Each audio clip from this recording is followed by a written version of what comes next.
बिस्मिल्लाहिर्रहमानिर्रहीम। अस्सलाम वालेकुम डियर व्यूवर्स। इंशाल्लाह आज के क्लास में हम वो पैटर्न्स पर बात करेंगे। और जब हम वो पैटर्न्स की बात करते हैं तो बेसिकली वो पैटर्न से हमारा मुराद होता है कि वो दूसरे वर्ड्स के साथ मिलकर एक स्ट्रक्चर बनाता है। वो वर्ड्स या तो इन्फिनेटिव होते हैं।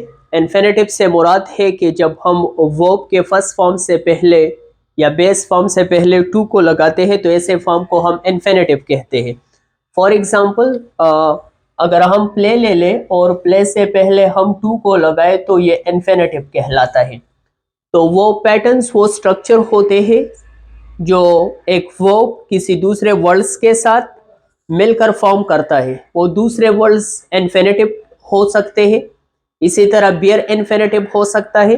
बियर इन्फिनेटिव का मतलब है कि जब हम वो की फर्स्ट फॉर्म को या बेस फॉर्म को विदाउट टू इस्तेमाल करते हैं तो इसको हम बियर इन्फिनेटिव कहते हैं। लाइकवाइज बाज़ औक़ात वो जेरंड के साथ मिलकर भी स्ट्रक्चर बनाता है। और जेरंड से हमारा मुराद होता है कि वो की बेसिकली जो आईएनजी फॉर्म होती है। फॉर एग्जांपल हम ले लेते हैं स्विमिंग। अब swimming at the same time verb का आईएनजी फॉर्म भी है। हमने फर्स्ट फॉर्म के साथ स्विम के साथ आईएनजी को लगाया है तो ये स्विमिंग बन गया है। स्विमिंग एक ऐसा वर्ड है जो बेसिकली नाउन का फंक्शन भी परफॉर्म करता है और वर्ब का फंक्शन भी परफॉर्म करता है। तो इंग्लिश में ऐसे वर्ड्स जो at the same time noun का फंक्शन भी परफॉर्म कर सकता हो और वर्ब का भी परफॉर्म कर सकता हो उसको हम जेरंड कहते हैं। या सिंपली हम कह सकते हैं कि gerund is a verbal noun. Verbal noun का मतलब है कि ये बेसिकली वर्ब का फंक्शन भी परफॉर्म कर सकता है और नाउन का फंक्शन भी परफॉर्म कर सकता है।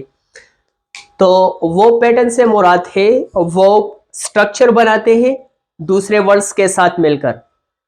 अब वर्ब के स्ट्रक्चर से मुराद है कि वर्ब या तो इन्फिनेटिव फॉर्म के साथ मिलकर एक स्ट्रक्चर बनाता है। इन्फिनेटिव से मुराद है वर्ब के फर्स्ट फॉर्म से पहले हम टू को लगाते हैं। या बेयर इन्फिनेटिव के साथ मिलकर स्ट्रक्चर बनाता है। वर्ब विदाउट टू, जब हम फर्स्ट वर्ब और फर्स्ट फॉर्म को कंबाइन करते हैं विदाउट टू तो ये बेयर इन्फिनेटिव कहलाता है। लाइकवाइज जेरंड के साथ भी वर्ब स्ट्रक्चर बनाता है और जेरंड से मुराद है कि वर्ब की आईएनजी फॉर्म। आइए चंद एग्जांपल से इसको समझने की कोशिश करते हैं। पहले हम वो पैटर्न को स्टडी करते हैं जो बेसिकली वर्ब और टू इन्फिनेटिव का स्ट्रक्चर है। इंग्लिश में बाज वर्ब्स ऐसे होते हैं जो कि इन्फिनेटिव फॉर्म को लेते हैं। इससे मुराद है बाज वर्ब्स ऐसे हैं जिनके बाद हम वर्ब की फर्स्ट फॉर्म से पहले टू को इस्तेमाल करते हैं। ये ऐसे तमाम वर्ब्स हैं जिनको हम विदाउट टू इस्तेमाल नहीं कर सकते। इसी तरह ये ऐसे वर्ब्स हैं जिनको हम जेरंड के फॉर्म में भी यूज नहीं करते। ये वो तमाम वर्ब्स हैं जिनको हम आईएनजी फॉर्म के साथ यूज नहीं करते बल्कि इन वर्ब से पहले हम टू इस्तेमाल करते हैं जब हम वो पैटर्न्स की बात करते हैं। एग्जाम्पल से समझने की कोशिश करते हैं। We agreed to go to his house. अब अगर हम इस सेंटेंस को एनालाइज करें, वी अग्रीड, एग्रीड वर्ब है बेसिकली और इसके बाद टू को इस्तेमाल हुआ है जो कि बेसिकली इन्फिनेटिव फॉर्म है। तो वर्ब के बाद बाज वर्ब्स ऐसे होते हैं, उनमें से गो भी एक है। हम इस तरह तो कह सकते हैं कि we agreed to go to his house, जो कि ग्रामेटिकली करेक्ट है। लेकिन अगर हम इस टू को हटा लें तो हम इस तरह नहीं कह सकते कि we agreed go to his house. अब ये ग्रामेटिकली इनकरेक्ट है क्योंकि ये ऐसा वर्ब है जो कि बेसिकली वर्ब के बाद इन्फिनेटिव फॉर्म को लेता है। इसी तरह हम ये भी नहीं कह सकते कि we agreed going to his house. Grammatically correct sentence होगा we agreed to go to his house. Likewise I managed, managed verb की फर्स्ट फॉर्म है या सेकंड फॉर्म है, उसके बाद इन्फिनेटिव का इस्तेमाल किया गया है। वर्ब के फर्स्ट फॉर्म से पहले टू का इस्तेमाल किया गया है और ऐसे फॉर्म को हम इन्फिनेटिव कहते हैं। I manage to finish the painting. अब इस सेंटेंस को जब हम एनालाइज करते हैं तो वर्ब के बाद इन्फिनेटिव फॉर्म है। इस इन्फिनेटिव फॉर्म की बजाय अगर हम जेरंड फॉर्म यूज करें फिनिश के साथ आईएनजी लगाया गया है, finishing. I managed finishing the painting. अब ये ग्रामेटिकली इनकरेक्ट सेंटेंस है क्योंकि हम इसको जेरंड फॉर्म में इस्तेमाल नहीं करते। Likewise I managed finish the painting भी एक ग्रामेटिकली इनकरेक्ट सेंटेंस है। तो correct sentence is I managed to finish the painting. अब हमारे पास 10 वर्ब्स ऐसे हैं जो हमेशा वर्ब के बाद इन्फिनेटिव फॉर्म में आते हैं, बेयर इन्फिनेटिव के फॉर्म में नहीं आते। इसका मतलब है कि वर्ब के फर्स्ट फॉर्म से पहले लाजिमन हम टू लगाते हैं। इसी तरह जेरंड फॉर्म में भी यूज नहीं होते वर्ब के बाद, इसका मतलब है आईएनजी फॉर्म में भी यूज नहीं होते।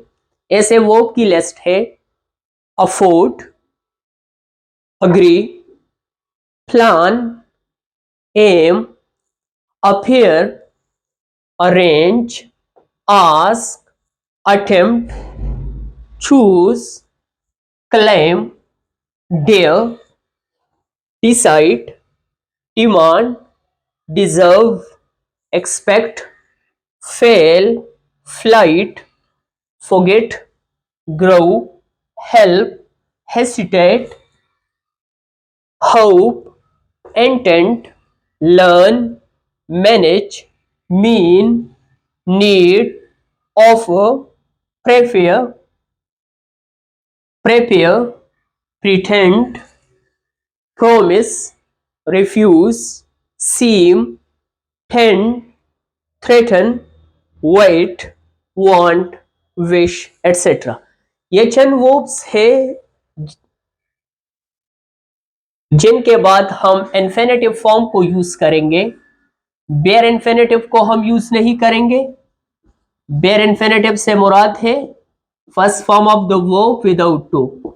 लाइकवाइज हम जेरंड फॉर्म को भी यूज नहीं करेंगे। आईएनजी फॉर्म जिस तरह फिनिशिंग है इसको भी हम इन वर्ब्स के बाद यूज नहीं करेंगे।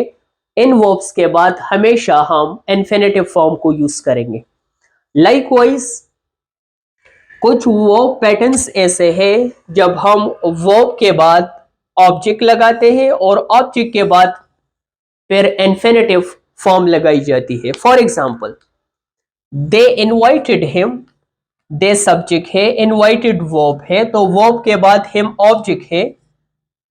अब इसके बाद इन्फिनेटिव का फॉर्म आएगा grammatically, they invited him to speak, जो कि बेसिकली इन्फिनेटिव फॉर्म है। वर्ब के फर्स्ट फॉर्म से पहले टू लगाया गया है।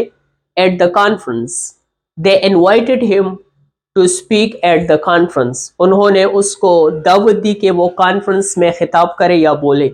अब यहां पर हम जेरंड फॉर्म को यूज नहीं कर सकते कि they invited him for speaking at the conference.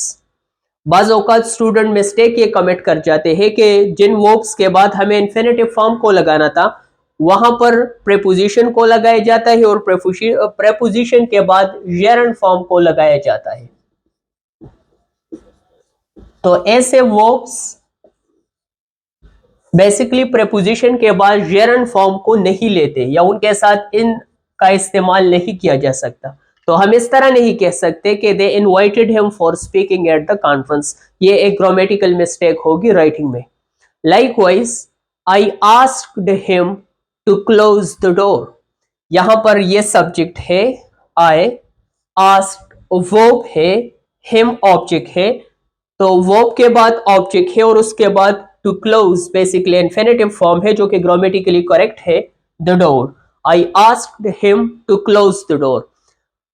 लेकिन अगर हम यहां से टू हटाए तो ये बेयर इन्फिनेटिव बन जाएगा, आई asked him close the door. अब ये ग्रामेटिकली इनकरेक्ट सेंटेंस हो जाएगा क्योंकि इन वर्ब्स के बाद हम न तो प्रीपोजिशन और जेरंड को यूज कर सकते हैं और नहीं हम बेयर इन्फिनेटिव को इस्तेमाल करते हैं।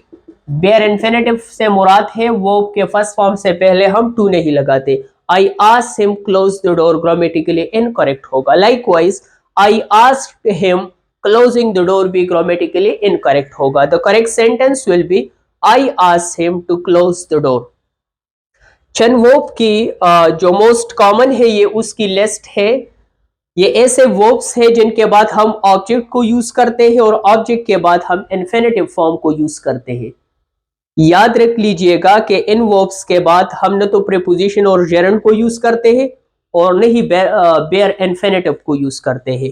Advice, allow, ask, big, cause, choose, enable, encourage, expect, forbid, force, get, help, invite, order, pay, persuade, remind, teach, tell, train, trust, want and warn। ये ऐसे वर्ब्स है जिनके बाद ऑब्जेक्ट आता है और ऑब्जेक्ट के बाद हम इन्फिनेटिव फॉर्म को यूज करते हैं। इसी तरह इंग्लिश में चंद वर्ब्स ऐसे हैं जिनके बाद हम जेरंड फॉर्म को भी लगाते हैं, चंद वर्ब्स ऐसे हैं जिनके बाद हम बेयर इन्फिनेटिव फॉर्म को भी लगाते हैं। इंशाल्लाह अगले वीडियो में हम उस पर बात करेंगे। सी इंशाल्लाह in the next video. Thank you so much.